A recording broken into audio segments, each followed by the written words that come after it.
नवी दिल्लीतल्या अशोका हॉटेलमध्ये मंगळवारी 19 डिसेंबरला इंडिया आघाडीची चौथी बैठक पार पडली। या बैठकीत पंतप्रधान पदाचा उमेदवार किंवा निमंत्रक ठरेल किंवा जागा वाटपाबद्दल तरी काही ठोस चर्चा होईल असं सर्वांना वाटलं होतं। उद्धव ठाकरेंनी बैठकीआधी पत्रकार परिषदेत किंवा निमंत्रक तरी ठरवला जावा अशी मागणी केली, पण यातलंच काहीच झालं नाही। ना पंतप्रधान पदाचा उमेदवार ठरला ना निमंत्रक। जागा वाटपाबद्दलही काही ठोस चर्चा झाली नाही। लोकसभा निवडणुकीला आता फक्त 3 महिने बाकी आहेत। असं असताना आघाडीमध्ये सगळं काही ठीक नसल्याचं बोललं जातंय। त्यामुळे इंडिया आघाडीत बिघाडीची 5 महत्त्वाची कारणं कोणती तेच या व्हिडिओतून पाहू। नमस्कार, मी केतकी आणि तुम्ही पाहताय बोल व्हिडिओ।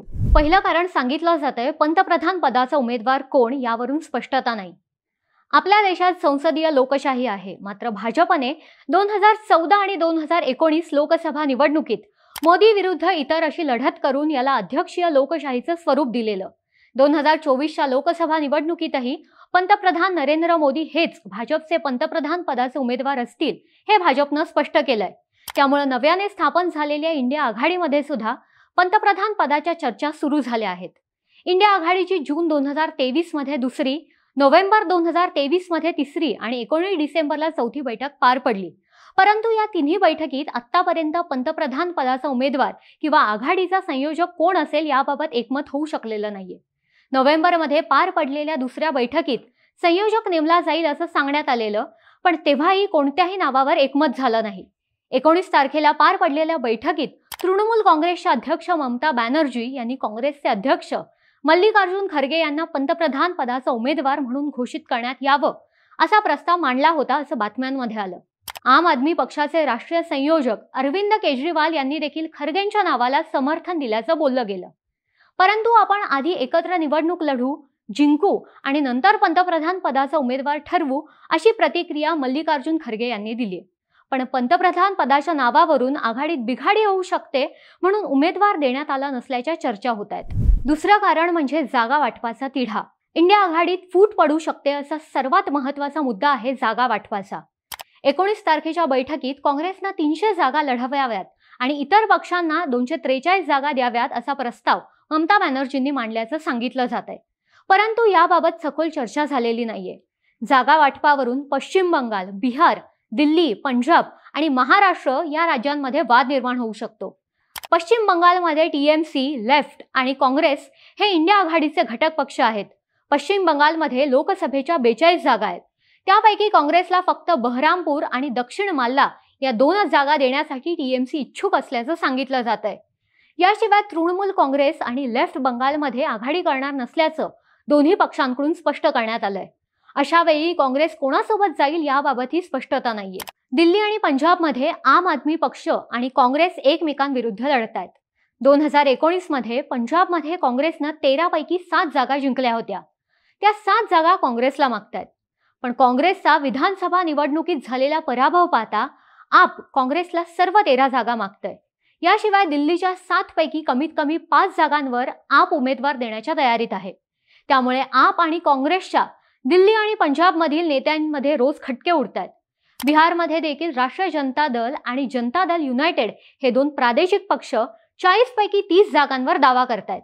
उरलेल्या 10 जागा काँग्रेस, लेफ्ट आणि आघाडीतील इतर पक्षांनी वाटून घ्याव्यात अशी त्यांची इच्छा आहे।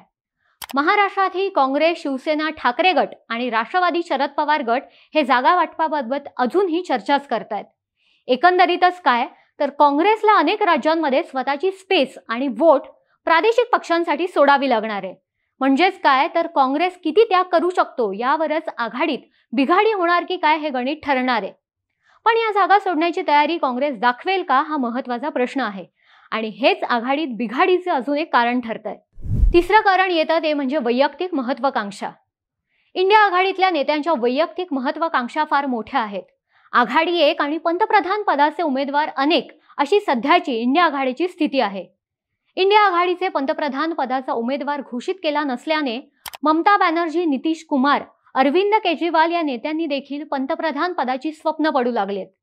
नोव्हेंबरमध्ये पार पडलेल्या इंडिया आघाडीच्या बैठकीत आधी ममता बॅनर्जी यांची भावी पंतप्रधान असे पोस्टर लागले होते।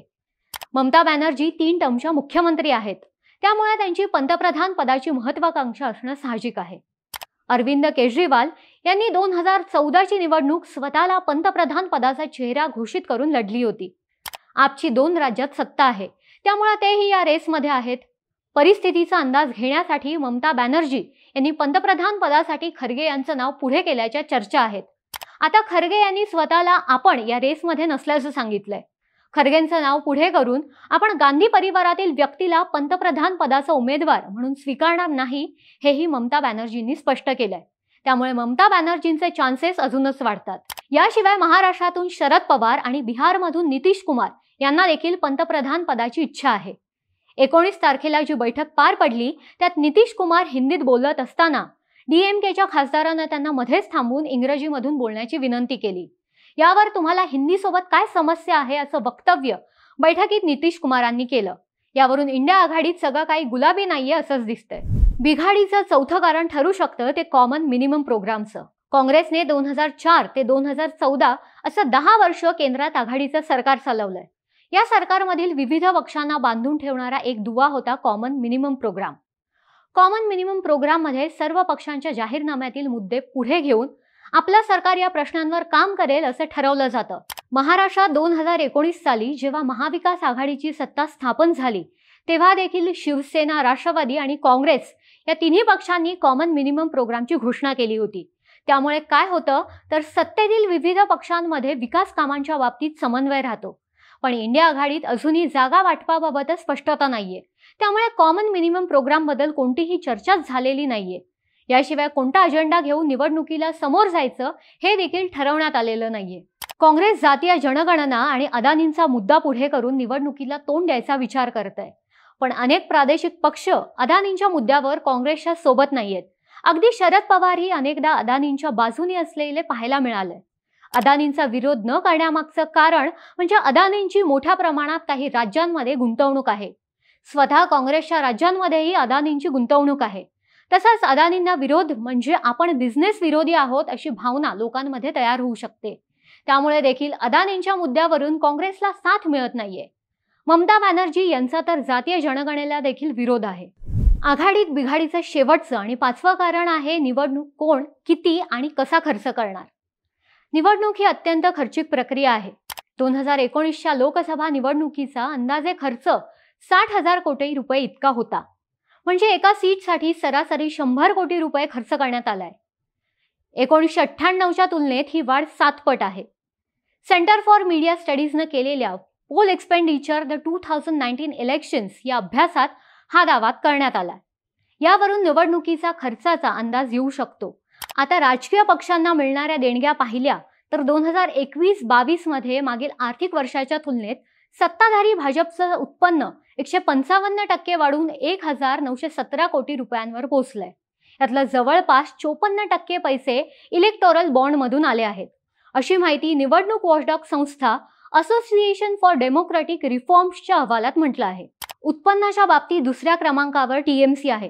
तृणमूल काँग्रेसला 545 कोटी रुपयांच्या देणग्या मिळाल्या आहेत. 2019-20 मध्ये TMCचं उत्पन्न फक्त 144 कोटी रुपये होतं. एकूण देणगीपैकी 528 कोटी रुपये इलेक्टोरल बॉन्डमधून मिळालेत. तेच आपण काँग्रेसचं उत्पन्न पाहिलं तर काँग्रेसला 2021-22 या आर्थिक वर्षात 541 कोटी रुपये मिळालेत. यापैकी 236 कोटी इलेक्टोरल बॉन्ड्समधून आलेत. 2019-20 मध्ये त्याचं उत्पन्न 682 कोटी रुपये होतं. पण गेल्या आर्थिक वर्षात यांच्या उत्पन्नात 255 कोटी रुपयांची वाढ झाली. ही सगळी माहिती असोसिएशन फॉर डेमोक्रेटिक रिफॉर्म्सच्या अहवालातून घेण्यात आली आहे. आता काँग्रेस फक्त 3 राज्यात सत्तेत आहे. त्यांच्याकडे रिसोर्सेसची कमी आहे. अशा वेळी प्रादेशिक पक्ष प्रबळ ठरतात. प्रादेशिक पक्ष अनेक राज्यांमध्ये स्वबळावर सत्तेत आहेत, त्यामुळे त्यांच्याकडे रिसोर्सेसची कमी नाही. त्यामुळे जो जास्त खर्च करेल त्यांची निर्णय प्रक्रियेवर पकड असणार हे निश्चित आहे. इंडिया आघाडीत वादाचा हाही एक मुद्दा आहे. त्यामुळे या सगळ्या मुद्द्यावर चर्चा करून तोडगा निघत नाही तोवर इंडिया आघाडीतील बिघाडी पुढे येत राहील. इंडिया आघाडीत बिघाडीची या व्यतिरिक्त अजून कोणती कारणं आहेत असं तुम्हाला वाटतं? तुमच्या प्रतिक्रिया कळवा आणि अशाच प्रकारचे व्हिडिओज पाहण्यासाठी बोल भिडूला सबस्क्राईब करा.